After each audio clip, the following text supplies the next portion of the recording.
is baie lekker.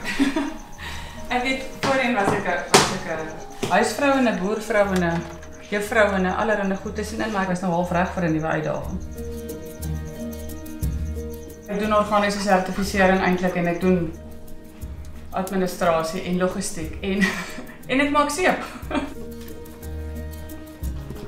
Ek het nie geweet voor ek nou maar begin daarmee begin werk het en 'n bietjie self begin navorsing doen wat om presies daarmee te doen het. Dis nie sommer net iets wat jy wildelik gebruik of jy moet weet wat om daarmee te doen.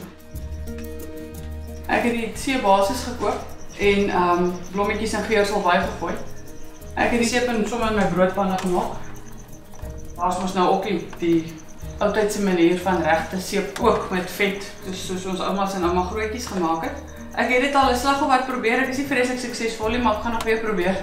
Maar hierdie het ek nou op die lei manier gedoen. So dit is baie groot lekkerte, want ek sou graag produkontwikkeling wil doen. Dit is 'n heerlike uitdaging. Elke dag iets anders, ek kan nie klaar van 2 dae dieselfde doen.